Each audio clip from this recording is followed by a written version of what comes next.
മുണ്ടക്കൈ മേഖലയിൽ നിന്നും ശബ്ദം കേട്ടുവന്നതാണ്. നാട്ടുകാരാണ് ഇത് അറിയിച്ചത്.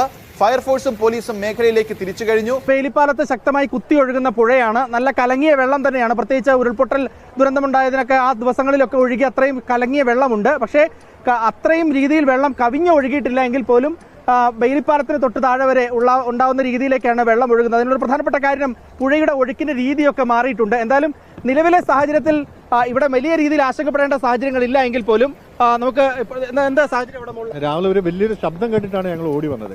അതായത് ശരിക്കും ഒരു ചെളിയുടെ സ്മെല്ല്, അതായത് ഉരുൾപൊട്ടിൻ്റെ അന്നുണ്ടായ അതേ സ്മെല്ല് തന്നെ ആയിരുന്നു. അപ്പം ഞങ്ങൾ കുറേ എല്ലാവരും കൂട്ടിയിട്ട് ഇവിടെ വന്ന് നോക്കുമ്പോൾ ഏകദേശം വേലിപ്പാലത്തിൻ്റെ 3/4 ഭാഗത്തോളം വെള്ളം കയറിയിട്ടുണ്ട്. സത്യത്തിൽ ഇന്നലെ രാത്രിയും ഇന്ന് രാവിലെയും പെയ്ത മഴയ്ക്കുണ്ടായ ഒരു സംഭവമാണ്. ഇനി വരും ദിവസങ്ങളിൽ ഇതുപോലെ അതിശക്തമായ മഴ പെയ്തു കഴിഞ്ഞാലും വലിയൊരു പ്രശ്നം തന്നെ. രാവിലെ തന്നെ ഇപ്പോൾ എസ്റ്റേറ്റിൽ നിന്ന് ഇവിടുന്ന് കുറേ തൊഴിലാളികൾ അപ്പുറത്തേക്ക് പണിക്ക് പോയിട്ടുണ്ട്. അവരൊക്കെ ഇപ്പോൾ അവിടെ കുടുങ്ങിക്കിടക്കുക.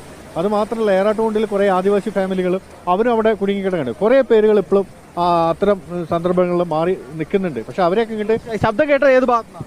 മുണ്ടക്കൈ